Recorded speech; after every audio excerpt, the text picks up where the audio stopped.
Hello guys, my name is Rohit Mehra and welcome to my channel यार। आज हम guys बात करेंगे एक बहुत ही इंपॉर्टेंट टॉपिक के बारे में जो है cloud computing and this is the most important topic in today's Ira.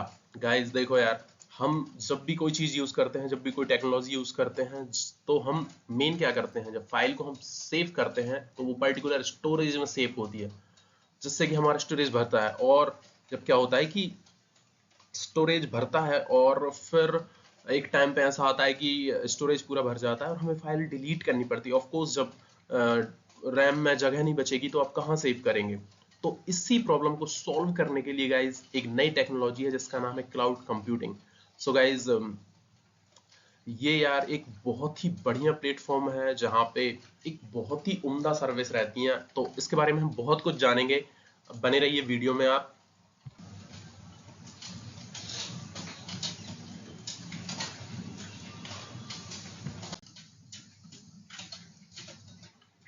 तो गाइज सबसे पहले आती है इसकी डेफिनेशन। तो डेफिनेशन है यार, cloud computing refers to the delivery of various computing services including servers, storage, database, networking software and more over the internet, the cloud. तो जैसा कि आप देख पा रहे हैं ये स्लाइड में, क्लाउड कंप्यूटिंग उन सर्विसेज को कहा जाता है यार, उन सर्विसेज की डिलीवरी को कहा जाता है। कौन सी services guys? Servers, storage, database, networking software and more over the internet. Of course यार, ओवर द इंटरनेट इसलिए लिखा है क्योंकि जो भी सर्विसेज रहती हैं वो तभी काम करेंगी ना जब आपके पास इंटरनेट रहेगा। फॉर एग्जांपल जैसे कि आपके पास गूगल ड्राइव हम सबके लिए कॉमन एग्जांपल है, जो कि मतलब बहुत ही फेमस है और हम सभी लोग यूज करते हैं लगभग लगभग। तो इसमें क्या होता है कि गूगल ड्राइव में जब हम अपना पर्सनल स्पेस भर जाता है, जब फाइल का स्टोरेज भर जाता है, तो हम उन पर्टिकुलर फाइल्स को गूगल ड्राइव में अपलोड कर देते हैं। तो आप देखते होंगे कि जब भी हम कोई मतलब वो जो फाइल्स जो आपने सेव करी हैं, चाहे वो पिक्चर्स हो चाहे वीडियोस हो, कुछ भी गाइस, वो पहले से ही मतलब वो जब हम अपना मोबाइल में डाटा डिलीट कर देते हैं उसके बावजूद वो गूगल ड्राइव पे रहती है, जो कि नेट से चलती है ऑफ कोर्स।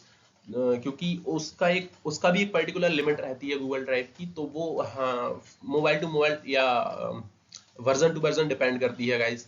तो देखिए, एक्चुअली में यही है। अब आते हैं टाइप्स ऑफ क्लाउड पे। तो डिप्लॉयमेंट मॉडल्स के अंतर्गत ये क्लाउड्स टाइप्स ऑफ क्लाउड्स आती हैं। तो पब्लिक क्लाउड्स, तो public clouds are the services are provided, which services are provided over the public internet and available to anyone who wants to purchase them. तो यार देखिए, जैसा कि ये है, ये पे एज यू गो बेसिस, ये बहुत ही इंपॉर्टेंट पॉइंट है जो मैं आपको बता रहा हूँ कि ये पे एज यू गो बेसिस पे डिपेंड करती है क्लाउड सर्विसेज कि आप ये स्केलेबल रहती हैं एक्चुअली। तो आप जितनी भी यूज करनी चाहते हैं मेमोरी, उसके अकॉर्डिंग टू आपको पे करना पड़ता है, कोई पर्टिकुलर आपको पहले से पे करके नहीं रखना पड़ता। तो देखिए गाइस, पब्लिक क्लाउड क्या होती हैं? अमेजन वेब सर्विस हो गया यार, तो ये तो बहुत ही फेमस है। Amazon web service provided by Amazon and Microsoft azure course and Google cloud platforms. तो गूगल क्लाउड मैंने भी बताया आपको, गूगल ड्राइव है। तो माइक्रोसॉफ्ट एज्योर, ये एज्योर जो है माइक्रोसॉफ्ट के द्वारा प्रोवाइड किया गया है। एंड अमेजन वेब सर्विस ये अमेजन के द्वारा प्रोवाइड की जाती है। तो इसके कुछ एग्जांपल हो गए पब्लिक क्लाउड के। नेक्स्ट आते हैं हम प्राइवेट क्लाउड पे। तो प्राइवेट क्लाउड यार देखिए, आप जैसा कि जानते हैं कि infrastructure and services are maintained on a private network and are dedicated to a single organisation. And तो देखिए, इंफ्रास्ट्रक्चर जो भी होता है एंड सर्विसेज जो भी होती हैं वो एक प्राइवेट नेटवर्क के द्वारा कंट्रोल की जाती हैं और dedicated to a single organisation and can be managed internally और by a third party provider. Of course जब हम किसी पर्टिकुलर सर्विस को लेंगे, यूज करेंगे, तो जो उसका फाइनल कंज्यूमर होगा और जो उसका ओनर होगा, वो सीधी सी बात है उसको मेंटेन करके रखेगा एंड वो सिंगल ऑर्गेनाइजेशन के द्वारा कंट्रोल की जाएंगी। जिसका एग्जांपल्स हैं VMware, cloud foundation, open stack. ये VMware तो बहुत फेमस है and offers more control over resources and security. Of course इसे कोई भी ऑथराइज, ये किसी पर्टिकुलर एक सिंगल ऑर्गेनाइजेशन के द्वारा ऑथराइज होती हैं और इसे कोई भी अलग या कोई भी बाहर का व्यक्ति ऑथराइज नहीं कर सकता या बिना परमिशन के इसको एक्सेस नहीं कर सकता।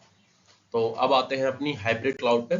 तो हाइब्रिड क्लाउड्स में सीधी सी बात है यार कि combines public and private clouds allowing data and application to be shared between them।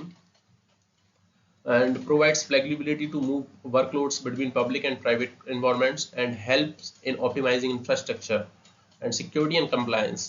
तो Azure Hybrid Cloud जैसा कि आप जानते हैं, AWS Outposts and Google Anthos, these are the example of hybrid cloud. And okay यार, यही है, बस इतना ही है, टाइप्स ऑफ क्लाउड में इतना ही है। अब हम चर्चा करेंगे अगली वीडियोस में। सो नेक्स्ट आते एक और टॉपिक है advantage of cloud computing. So there are many examples of cloud computing. जैसा कि आप खुद जानते हैं, आप खुद सोच सकते हैं कि जब आपका पर्टिकुलर फाइल में जब मेमोरी भर जाती है तो आप उसका क्या करते हैं, आप उसे डिलीट ही करते हैं। सीधी सी बात, जब आपको कोई नई पिक्चर लेनी पड़ेगी अपने मोबाइल में तो आप इसलिए कोई पिक्चर जो कि अनयूजुअल होगी या जो यूज में नहीं आ रही होगी या जो काम की नहीं होगी उसको आप डिलीट कर देंगे, उसके बाद आप नई पिक्चर डालेंगे। जबकि ऐसा नहीं होता। क्लाउड जो गूगल ड्राइव है यार, उसमें आप न्यू पिक्चर लेंगे और अगर आप नया मोबाइल भी खरीदेंगे तो उसके बाद भी आपको वो पुरानी पिक्चर देखने को मिलेंगी जो आपने पहले क्लिक कर रखी हैं। सो ऑफ कोर्स एडवांटेजेस क्या है? कॉस्ट सेविंग सबसे फर्स्ट। ये यार मतलब मैंने जैसा कि आपको बताया कि ये पे एज यू गो बेसिस पे काम करता है एंड वेरी मच स्केलेबल है, तो इसलिए ये कॉस्ट सेविंग तो सबसे पहला एग्जांपल हो गया। Next flexibility, flexibility and second 24/7 availability, जब चाहे आप इंटरनेट का यूज करके इसको यूज कर सकते हैं। रिलायबिलिटी, ये बहुत ही रिलायबल है। एंड स्केलेबिलिटी तो मोस्ट इंपॉर्टेंट एग्जांपल है। एंड परफॉर्मेंस, ये बहुत ही अच्छा परफॉर्मेंस प्रदान करता है। एंड ऑटोमेटिक सॉफ्टवेयर अपडेट, इसमें कोई भी अलग से आपको अपडेट करने की जरूरत नहीं पड़ती है, ये अपने आप अपडेट हो जाता है। And easy backup and restore, ये भी बहुत शानदार एग्जांपल है easy backup and restore. So thank you.